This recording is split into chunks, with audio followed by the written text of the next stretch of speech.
The Illini sweep USC in both football and basketball. Love it.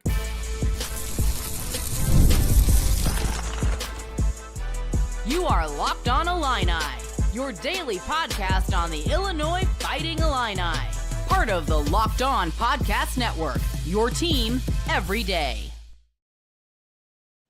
Welcome all to another edition of Locked On Illini. Thank you all so much for making us your first listen each and every day and your last listen. If you stayed up with me, it's about 11:30 p.m. Central Time. Game just ended, and look, I don't like to watch late night basketball if I don't have to, right? I'm a father of two. I've got to wake up early with the kids, but you know what? When the Illini played like that, you could put the game on in the middle of the night, and I'll sit there and watch really good basketball. And that's what that was. By the way, my name is Sonny Broma, your host here at Locked On, where I continue to provide your coverage daily. Appreciate each and every one of you joining me. Today's episode is brought to you by 5 Hour Energy. Have your cake and drink it too. Birthday cake flavor is back. No fork needed. Vanilla-y cakey flavor, caffeinated kick, and no sugar. It's party time. Order now at 5hourenergy.com or Amazon. Let me hear your thoughts. We got 51 people here already watching this, and I think we're going to have more people watching this live stream than we're going to have USC fans in their own stadium tonight. Tell me I'm wrong. In a game where, quite honestly, even at the tip-off, a lot of us in the Talk Illini Discord were talking about how the lights just looked dim, and you can kind of see why. You can see that, the USC crowd wasn't there. And Illini fans were out there in full force. How many times in that game did you hear the ILLINI? How many times did we hear Nuggets? And we finally got to have that happen. You know what? For a lot of the heat that the Crush, and maybe it's just a Crush, but, kind of the Illini fan base has been getting as of late, it was nice to see that performance from the fan base. But you know what? It was well-deserved because this performance by the Illini today, I usually wait for the second segment to go through the box score, and okay, maybe I will, but this is just extremely impressive what they did today. But what I really wanted to talk about is obviously the big news was on the availability report. Andrej Stojaković was not shown. So he was completely healthy. He did come off the bench today, which is not a big deal. Speaking of availability report, sorry guys, my voice is still out. We saw what this team finally, in the first time, I think in 10 games, looks like when they're going to be healthy. And I'll say it again. When this team is healthy, this team can beat anybody, including the number one team in the country next week. It's a team where, there's been a lot of whispers. There's been a lot of drama, and I've tried to stay out of it over the past week or two. And it's everywhere, right? It's on YouTube. It's in our Talk Illini Discord. I've seen it mentioned in Twitter group chats, talking about Andrej Stojaković and whether he really wants to play, whether he's choosing to sit out, and is Brad Underwood upset with him for, and, indirectly taking shots at Andrej in post-game press conferences. And for me, I've stayed out of it because everything I've followed Andrej through with this season, all season long, has given me zero hint to validating any of the rumors that have been spread over the past week. Andrej is a guy who, again, came in very heralded, the biggest expense of the offseason for the Illini, in a hard-fought battle with North Carolina to bring him in to Champaign. He came into Champaign. He had some amazing games against Texas Tech. He had an amazing game against, I think he was 11 for 16 against Alabama. When we're still trying to figure our team out. And, a lot of it seemed easy to say that Andrej Stojaković should be the alpha on this team. That's kind of why you brought him in. But you struggled a bit. And eventually, after about Nebraska, maybe early December, you handed the keys over to Keaton Wagler. And that's when you really saw the performance of this team, both offensively and defensively, the shoot to the moon. And in the midst of all that, if we had seen a sulking Andrej or even heard hints in post-game interviews, any of that, about him being dissatisfied, of him being angry, then, I mean, let's be honest, it could have been justified at that point. This is the son of an NBA player. And when you think of Peja, Peja is a guy who, he knows what good basketball looks like. And he may, we all as fathers tend to think that maybe our sons or daughters are better than they actually are when it comes to playing a particular sport. And we're going to always think that we know better than the coach. With Andrej, nobody got a hint of that. In fact, the first I had heard of anything was when he, out of nowhere, missed the game against Wisconsin last week. And maybe that's where the frustration kind of came from. It was Michigan State, right? Michigan State was the first game that he missed. And maybe it's the fact that you lost back-to-back games when this is an Illini team that, we've seen how good they look, right? And keep in mind, this is the first game in 10 that we've seen the full 8-man rotation that all of us have been begging for. Look, Brad Underwood's right. In all the media sessions, he's just been saying that just wait till this team gets healthy. Like, he refused to hit the panic button. He's like, hey, just wait till these guys get healthy. We've seen what they can do. And we saw it again today. Because USC is a pretty decent basketball team. Like, USC is borderline tournament. This isn't Northwestern. This isn't a team that's going to win 3-4 conference games. They're already at 7-7 in the conference. I guess 7-8 updated. But you made USC look like they were a MAC team in their own arena. And the reason you did that is because you just had the type of performance that Illinois has teased us all season long. The type of performance that analysts, that national people are talking about Illinois being a national contender. Look, as soon as you're done watching this, by the way, make sure you hit the like button. Make sure you hit the subscribe button if you're here for the first time. All the national pundits are going to be saying the same thing. Man, this Illinois team's dangerous. This Illinois team's really, really tough to beat, in particular when they're healthy. And the thing is, we know that.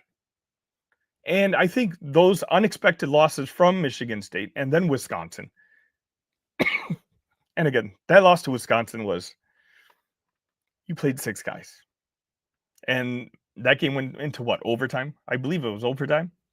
The legs were dead tired. It's one of those where congratulations to the Badgers. But if Illinois and Wisconsin play 10 times, Illinois is winning 8 of them. And maybe they lose one game out of fluky behavior, and then Wisconsin wins one game. But I said this after the Wisconsin game. My long-term outlook for this team hasn't changed at all. And a lot of it has to do with me trusting that Andrej is going to be fine. It's funny that us sitting here watching these games, scrolling on Twitter, going on any of the social medias, like how much we all turn into Discord MDs. And we like to play body language doctor. And we like to presume, because we heard one random person say something, that we just automatically assume that it must be correct. And in a lot of ways, humans like drama. And when it comes to content creators, when it comes to Twitter accounts, if you put something out there, you're addicted to the dopamine of seeing people hit the like button. And then 1 or 2 people who are angry for whatever reason want to say, yes, I agree with you. Maybe this is the case. But I guess what I'm trying to say is the reason this team looks so good today was because of Andrej Stojaković. And I'm going to get to him right now after this box score, after this break. When you see this team perform the way they did, I mean, I had my eyes on Andrej the entire game today. There was no body language dictating that, any awkwardness, nothing. He came to play. And today this Illini team came to play. And they beat a conference team that was 7-7 coming into this game by 36 points. They're really good. More after this. I'm Clea Butler, host of Locked On Women's Basketball, and this is Mazda's Women's Basketball Snapshot, celebrating the work no highlight reel can ever capture. It was a heavyweight showdown between number 3 South Carolina and number 7 LSU, and the Gamecocks rose to the occasion. South Carolina secured a hard-fought 79-72 victory to stay atop the SEC standings, using a balanced offensive attack to outlast the Tigers. Tessa Johnson led the way with 21 points, while Raven Johnson added 19. Medina Okot dominated the paint with a double-double, finishing with 12 points and 17 rebounds, while Joyce Edwards chipped in 10 points to round out the scoring. With the statement win, the Gamecocks now turn their attention to a road matchup at number 23 Alabama on Thursday. These moments are earned off the clock, those long before the lights ever come on. The sweat, the fakes, the doubt, the scrapes, and coming back for more every time. Mazda puts that same drive into every detail. Wins define the moment, putting in the work, that defines you. There's more to a Mazda because there's more to you. Ever wanted to experience the NBA Finals live and in person? FanDuel is giving you the chance to turn that dream into a reality with their NBA sweepstakes. Here's how it works. Use your profit boost on any NBA future, and you'll automatically be entered for a shot to win an NBA Finals trip for 2. That's right. Flights, tickets, the whole experience. I love the futures this time of the year. If you're looking at the board and you think you have a pretty good idea on who can make a deep run, well, this is your time to lock in. And now, not only can you pick cash, but it could also send you to the finals. Visit FanDuel.com to get started. Use your profit boost on an NBA future and get entered for your chance to win a trip to the NBA Finals. Play your game with FanDuel, the official sports betting partner of the NBA. Guys, look how ridiculous this is. Oh, welcome back, by the way. Look at this box score. So, for the most part, there was 8 guys that played. Brandon Lee had we had a random minute in the middle of the game. And then we kind of saw the bench clear out at the end. Yes, we had my Halo sighting. That got the Talk Line Discord a little excited. But when you take a look at the guys that played, we had 7 guys who scored in double figures. David had 14, Kylan with 12, Tomislav with 10, Jake with 12, Keaton with 10, Stojaković 22, Ben Humrickhouse 11. You compare the two. Illinois out-rebounded USC 41-30, and they shot 45% from three-point land. Guys, when that happens, Illinois is not going to lose. I've been very clear about that. When Illinois does its job and imposes their size and will on the glass, and those three-point shots are falling. Think about this. Again, take a look at this box score. USC had a very clear plan today. Do not let Keaton Wagler beat them. And you know what? That's a very sound plan. It's a very smart plan. And you know what? If you told them before the game started that Keaton Wagler would have 10 points on 3 of 8 shooting, and he'd have 4 assists, only 2 turnovers as well, how excited do you think Eric Musselman would be? USC fans would be elated. Illini fans would be wondering, oh no, this West Coast trip that Sonny was telling us to be worried about, he was right. Guys, I was wrong. Clearly wrong, at least on this one. We have another game against UCLA coming in on Saturday. But Keaton Wagler was just a guy in this game, and it wasn't even like he wasn't noticeable. If you are the defensive coordinator of the opposition, how do you guard this lineup? The team shot 51.6% from the field today. By the way, Illinois played on the road. The Illini weren't the home team today. You can expect to maybe shoot 50% from home one day when you have the crowd behind you. But actually, let me check that. The crowd was behind the Illini. Look, we have 200 people in here. I now feel confident to say that we have more people watching this postgame live than there were USC fans in that arena. And by the way, let's get those like buttons up. I appreciate it. It doesn't cost you guys anything, but it does help this channel continue to grow. We're over 4,100 subs. Oh my gosh, you guys are freaking amazing. But I want to talk about Andrej Stojaković. Again, I know I spent the better part of the first segment on him, but I just think it's worth talking about just because of all the drama that came with his name over the last 8-9 days or so. Andrej in 18 minutes. So, which is good, right? Like, if a guy is coming back from a high ankle sprain, you don't want him to max out. The key is, we know these 8 guys are really, really talented. We want these 8 guys for February 27th, that Friday night matchup against Michigan. So Andrej was the best player on the floor today. He had 22 points in just 18 minutes. 6 of 7 from the field. His touch was there. He had a potential dunk of the year. He had 3 rebounds, 2 turnovers. He had a steal, shooting 9 for 9 from free throw line. You know what that does? When Illinois makes 92% of their free throws, and when they shoot 51.6% from the field and make 45% of their three, their KenPom goes up. And sure enough, right now, they are still number 1 when it comes to, it's gone up 0.8. It's now at 131.8. Still the number 1 offensive efficiency team in the country. And guess what? Their defense has gone up. Their defense is now up to number 24.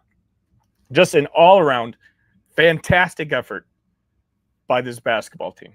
And again, it's one of those low-key where I understand why people were upset over that Michigan State loss, because the worst part of it all is, if we're being logical in here, more than likely we've lost our opportunity to win the Big Ten Conference. Never say never, but I saw how Michigan just drubbed Purdue the other day.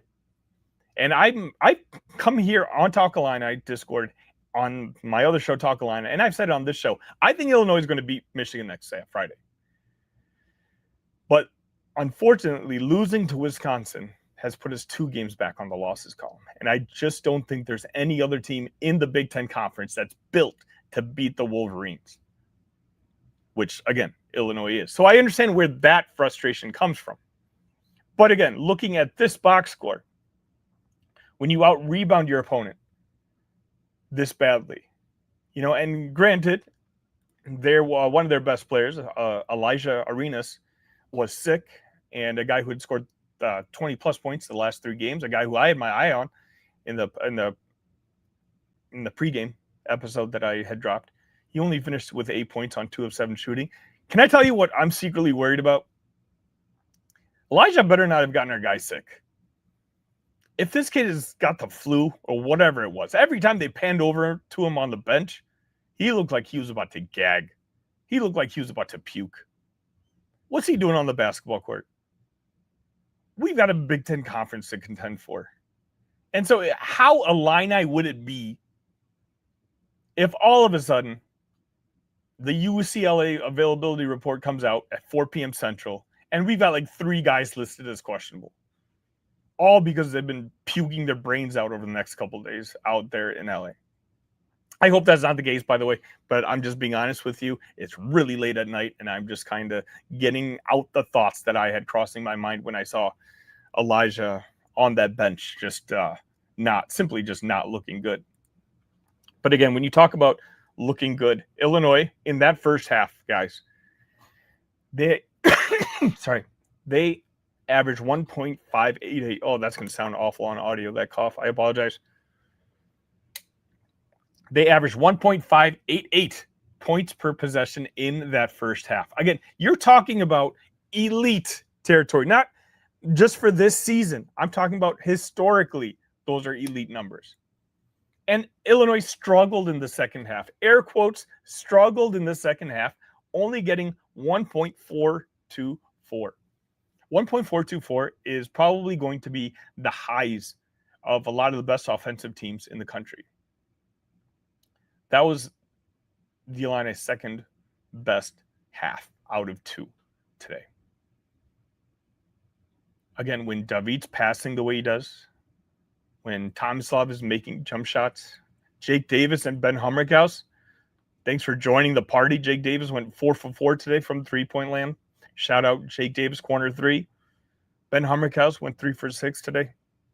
When Jake Davis and Ben Hummerkaus make 7 combined threes, good night. You let me know that's going to happen, then on a 9 p.m. tip-off, I'll see you guys in the morning. Because Illinois they're not going to lose that game. Let's get to some of your thoughts right after this. Tax season doesn't have to take over your life. This year, TurboTax is making it easier than ever to just hand things off and move on with your day. With TurboTax full service, you can have your taxes done for you by a trusted local expert, start to finish, without the stress or guesswork. Instead of hours spending time on forms, you can meet with a local TurboTax expert in person or connect online. You can upload your documents, go about your day, and get updates right in the middle of the TurboTax app. For a limited time, you can have your taxes done by a local TurboTax expert for just $150 all in. If a TurboTax expert didn't file for you last year, just file by February 28th. Take taxes off your plate and get back to your life.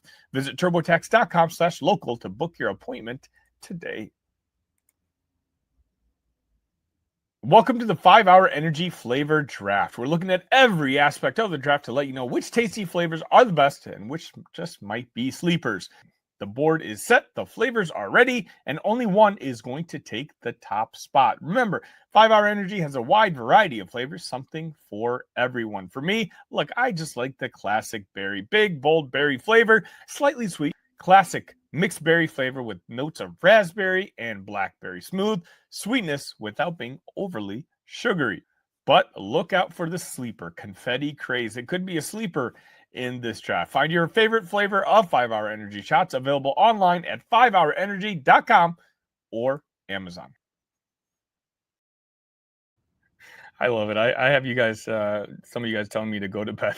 I'm awake. It's just some of you guys know I've been trading emails back and forth with you. I've got antibiotics. I just started that today. Hopefully this voice gets better. It's easy for me to do the non-live shows because those of you who notice, who watch me every day, by the way, I appreciate all of my everydayers. I really, really do. But that has a lot of editing because I talk and then I'm like, oh, I got a cough. Let me pause it. I can't do that here. I go live immediately afterwards. So you guys are kind of seeing the real, authentic show. But anyways, I appreciate all of you guys joining me. Let's get to some of your comments. Okay. There's a lot of talk about the Chief coming back. I don't know what any of that is about. I'm just assuming this is the same talk that was telling me Andrej Stojaković was a bad teammate and that he was always, that he refused to play hurt and all that kind of stuff. So we'll see.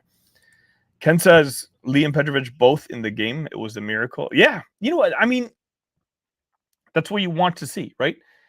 Lee played 4 minutes. He was a -1. Oh, well, dare I talk about Mihailo? No, I'm not going to talk about Mihailo, but I will mention that in 3 minutes today, Mihailo Petrovic had 2 points, 1 of 2 from the field, 1 assist, and 1 steal. Just want to throw that out there. But, oh gosh, William, you're right. You reminded me, 41 total fouls. This had the potential to be a very scary game early, like the worst kind of the game. And what I mean by that is like 10 minutes in to when this game started, you saw how whistle happy this team or this team of referees was. And they were blowing their whistle over everything. And so when it was pretty clear that Illinois was going to, win this game pretty soundly, all these whistles, all that made me think was, oh no, I'm going to have to go live at midnight tonight because this game, which is going to be decided by halftime, and it was. What was the halftime score? I can't see it right now, but it was like 52 to 32 or something along those lines. It was a 20-point game at half. The game was over. But if the referees wanted to, they had the ability to get this game going longer and longer. And, eventually it evened out a little bit, but still, as William says, the refs stunk. Tyler says, time to give UCLA what they deserve for being useless against our rivals. That's right. Again, I apologize. Jason says, smash that like button. Okay, I'm embarrassing myself, so I'm going to let you guys go. Just get this throat taken care of.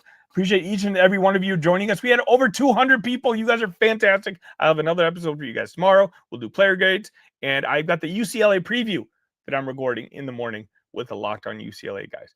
Until next time, make sure you hit the like button on your way out. ILL. Love you guys.